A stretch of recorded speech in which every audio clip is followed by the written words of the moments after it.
Hello, friends. Chris Corsi here. Welcome to Relational Skills in Real Life podcast. I am glad you're here. Today's topic is a very important topic as we're going to look at the relational skill called sharing stories. Sharing stories is an important brain skill that does a lot of important things in you as well as through you and in your listeners. And so we're going to talk about that today. And one of the reasons we basically share these stories is because it's a great way to spread joy. It's a great way to help people learn examples of how to get back to joy when they lose their joy. Stories are also a great way to help us learn how to stay relational, not only in the good times, but also in the bad times. And so stories demonstrate how we stay our relational selves, or maybe how we failed to stay our relational self, but how, if we could have a redo, what we would do differently. So stories are just an important brain skill for many reasons. Besides demonstrating some relational skills, the stories we call 4+ stories, or the whole brain stories, are very important because they engage the left hemisphere analytical engine and the 4 layers or levels of the emotional control center in the right hemisphere. You see, when those 4 levels are working together, right, that's the 4, then the plus is the left hemisphere will come online.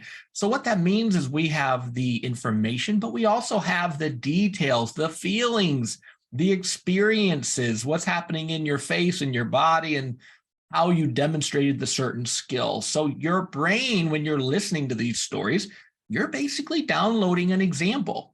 And so your relational brain pulls up files of what you've seen other people do when you're angry. Your brain says, hey, what have I seen? Who have I seen handle anger really well? And so your relational brain will pull up those examples. And so stories get filed and stored in that particular place so that they become part of the arsenal that people will rely on when they want to recover or stay relational. And so these powerful stories really help to demonstrate what is it like us to do when we feel sad or mad or glad or whatever it might be. And stories are also a great way to spread joy, because what we now know from brain science is if I can tell a story well, what happens is my brain's responding as though I'm reliving the moment all over again. But what's happening in the listener's brain, if I'm doing this well, is their brain is mirroring mine. So what that means is their brain is responding as though they've experienced what I've experienced. So they're actually mirroring and lighting up the similar places in the brain of that my brain's lighting up. So your brain matches my brain if I'm doing a good job telling this whole brain story.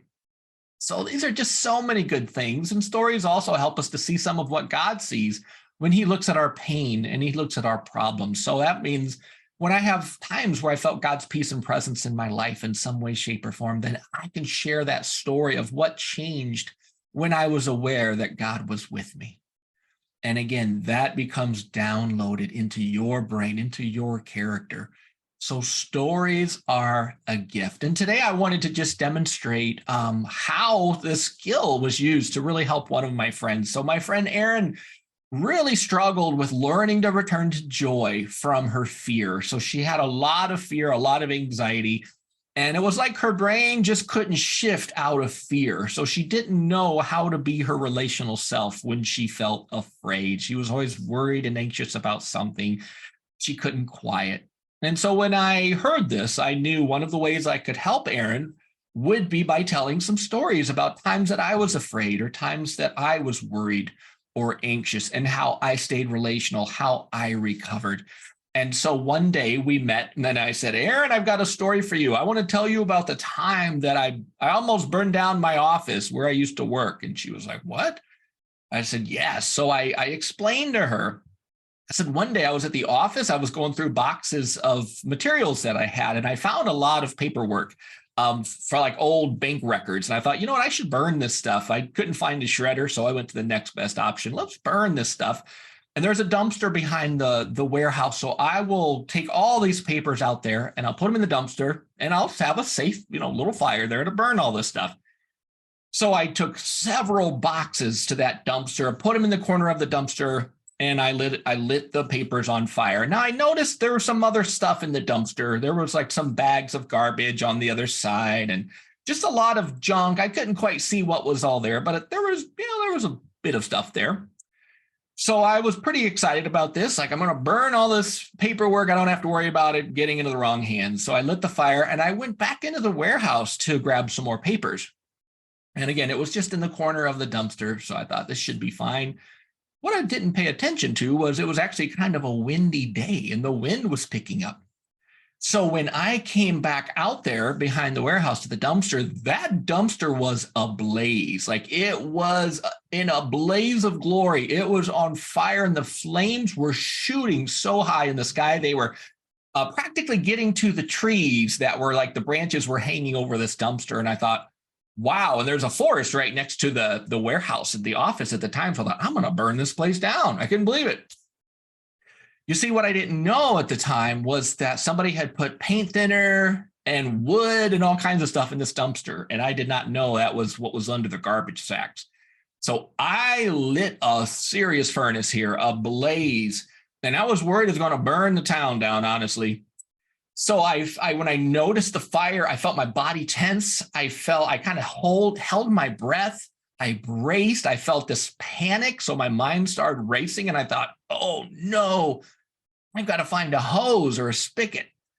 So I ran, right? I was going to fix this problem and I'm shallow breathing. So I'm running to go find a hose. And would you believe there's no hose? There's no spigot in the back of this warehouse. And this was a big office building. I thought, well, surely there's one on the side of the building. So I ran around this building, very large building, not a single spigot. And then I started to really feel panicked. My anxiety was really starting to increase. I felt tension. I thought, what am I going to do? And I'm just kind of having these images of burning down the warehouse and I'm going to have to explain how I did this and so forth. So I had an idea.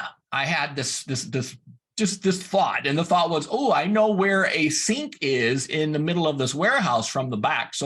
And I know where some hoses are. So if I connect these hoses to that sink, I might be able to make this work. So I connected the hoses and I thought, surely this will work. The hoses weren't long enough to get to the dumpster. I thought, oh no. And I could still feel this tension in my body, just kind of amping up. I took a deep breath and I said, Lord, help. And as I took some deep breaths, I could just feel this blanket of peace kind of start to wrap around me. And I had the idea, I know where some buckets are. So I can fill these buckets of water and I'll run them out to the dumpster.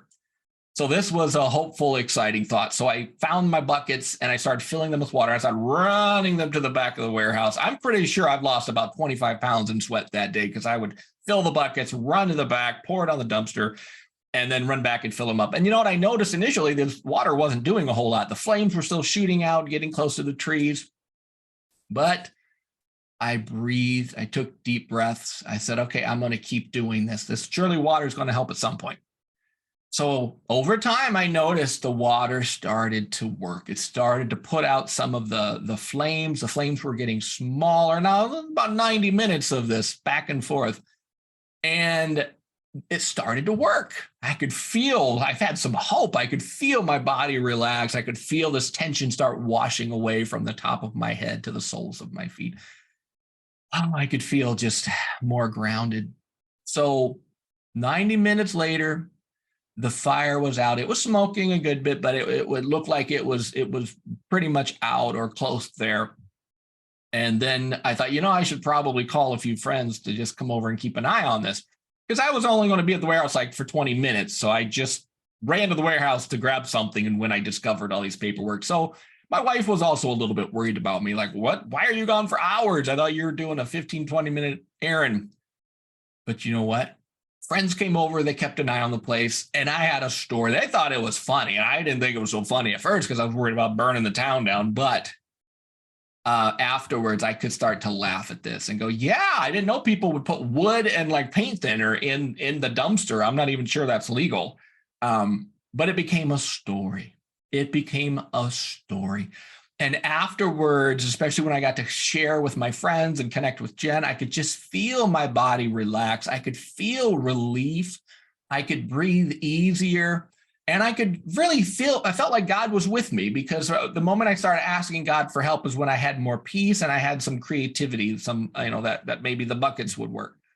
So I really felt seen and cared for by God. So it was genuinely scary, but I felt peaceful. I felt anchored. I felt calmer. I just felt like Jesus told the wind and the waves to be still, and everything was still. So my body, though tired and sweaty, I felt peaceful. It was glorious. So praise God, I didn't burn down the warehouse. I didn't burn down the town that I lived in. But that was one of the stories that I shared with my friend Erin. And I could see when I shared the story with her, like her eyes were big there for a while. But I could see as I started to get some peace and I started to take those deep breaths and I started to describe what was happening in my body, I could see her like mirroring that. And she started to calm down. She started to quiet. And what was happening in her brain, she was feeling genuine fear, as I was feeling fear when I was describing that, but I was showing it on my face, describing it in my body, using words to try to capture what was happening in my body. It worked. Her brain learned how to feel the big feeling and how to calm down, how to stay relational, how to talk to God, interact with God in the midst of some scary situations.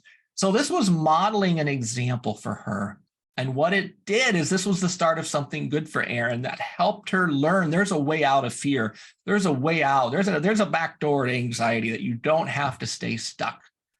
And this story gave her hope. So I would continue to share different kinds of stories to help her learn, I will not die, but live when I feel afraid. And friends, that's ultimately what we all can learn. We can learn to recover from big feelings. We can learn that joy is around the corner.